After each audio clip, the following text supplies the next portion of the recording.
if it's maturity we're after and well-being, then what does it mean to mature? And it's interesting that as a profession we have much more information about psychopathology than psychological health. Much more. And this is a beginning and burgeoning domain of positive psychology. But so an interesting question is, well, what are the dimensions of maturation?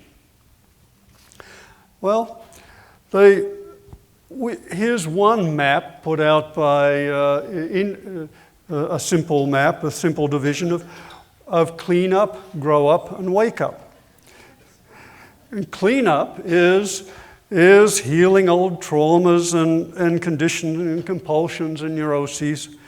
And traditionally, we call this, we do this in psychotherapy, we think of catharsis, we think of whatever our particular model way of looking at this. Traditionally, it was called purification in the contemplative traditions. And we know that well. That's most of what psychotherapy focuses on. But then it gets really interesting because there's also grow up. And to my mind, the most exciting finding in the last 50 years of Western psychology is the discovery that what we thought of normality is not the ceiling of human development. And that psychological growth can continue through recognizable stages from adulthood on. And that we now think of growth proceeding through three major stages, sometimes four: pre-conventional, conventional, and post-conventional. So we mature into our conventional worldview, our conventional mores and understanding and ethics, etc. But there are further stages available: post-conventional morality, post-formal operational cognition, and on and on and on. So it is possible for all of us to grow up beyond what we thought of as the former ceiling of possibilities.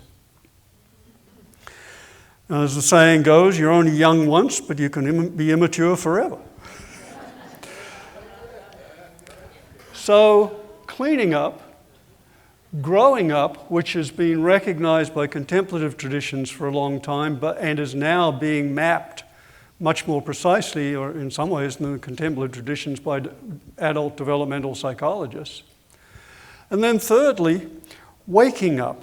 And this is something that's only come into our culture in the last few decades with the advent of contemplative practices, the influx of meditation, yoga, the revival of Western contemplative practices, Christian contemplation, Sufi, Islamic Sufi zikr, etc., etc., etc.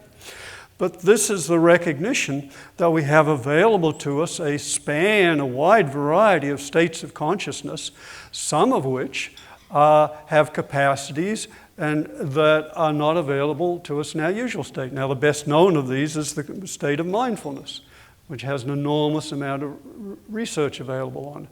And when people cultivate a state of consciousness with significant mindfulness, they see more clearly, more precisely, more quickly.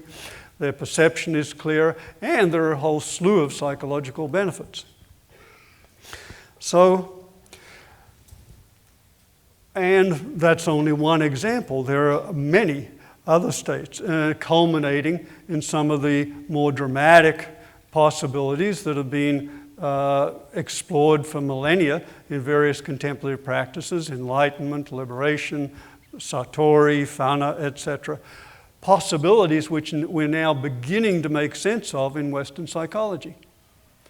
So we have these three possibilities, three domains, three dimensions we can grow in.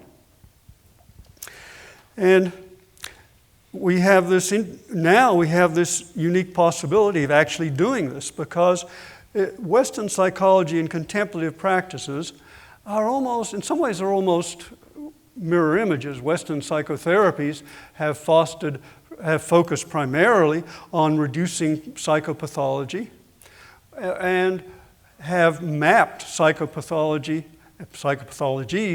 in intricate detail and come up with very precise, increasingly precise therapies for dealing with them. The Western contemplative, but we've had very little until recently on growing up and almost nothing on waking up. The contemplative traditions are almost the mirror opposite. They have very little on dealing with psychopathology. They're not good on that at all. They are not panaceas.